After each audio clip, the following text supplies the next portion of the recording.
Bonjour à toutes et à tous. J'ai le plaisir de vous retrouver avec la complicité de Nawel Saidi pour un nouveau numéro d'Au jour le jour. Nous parlerons aujourd'hui du théâtre municipal de Tunis qui s'est également distingué pendant toute la période de Ramadan. Nous évoquerons un mot en langue tunisienne qui est carrément en français et je vous raconterai une anecdote savoureuse à ce propos. C'est le mot cirage. Et puis, nous évoquerons un nom de métier qui a donné lieu à un patronyme. C'est le nom Sohlobji. Restez avec nous sur RTCI.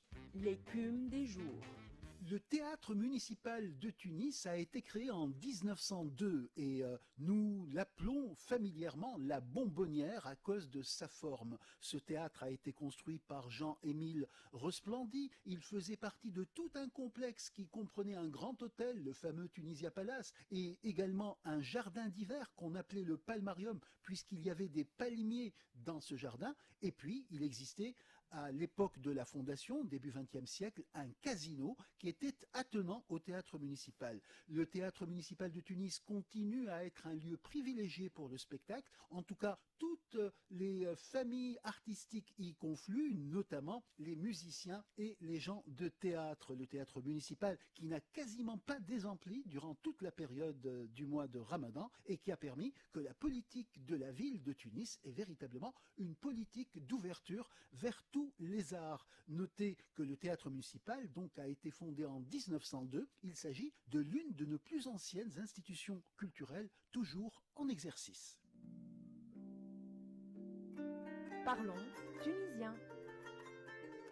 Parlons tunisien, si vous voulez bien, et disons le mot cirage. Cirage, oui, tout à fait. Le cirage avec lequel nous pouvons nettoyer nos chaussures. Et l'anecdote savoureuse dont je vous parlais il y a un instant, eh bien, comme je me demandais s'il y avait un terme qui voulait dire cirage en tunisien ou bien en arabe, je me suis adressé à un cireur et je lui ai demandé comment est-ce qu'on dit cirage en arabe ou en tunisien.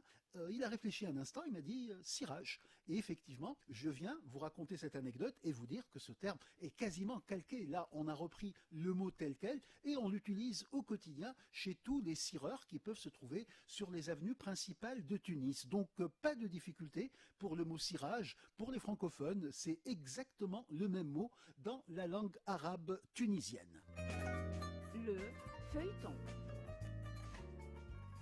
Nous poursuivons notre revue des corps de métier ayant donné lieu à des noms de famille. Nous avons évoqué la famille Halouani et le métier de pâtissier, la famille Labben et le métier de crémier. Nous évoquerons aujourd'hui la famille Sohlobji et le métier de marchand de dra'. Le dra' n'est autre que le sorgho que les Tunisiens aiment manger en bouillie. Cette bouillie chaude est servie notamment durant l'hiver avec un peu de gingembre et parfois quelques douceurs. Les marchands de draps sont connus comme les Sohlobji. Et ces Sohlobji, qui étaient également une véritable institution dans la ville, qui permettait à tout un chacun de déguster un petit déjeuner calorique et chaud, eh bien, ils ont fini par donner un patronyme, ce patronyme Sohlobji, qui est un nom de famille réputé en Tunisie, et qui donc, si on le traduisait littéralement, voudrait dire le marchand de sorgho. Famille Sohlobji, donc, qui fait partie des métiers traditionnels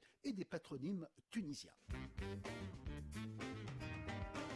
À bientôt sur RTCI en vous invitant à cueillir le jour nouveau qui se présente. Au jour le jour. Avec Hatem Bouriel.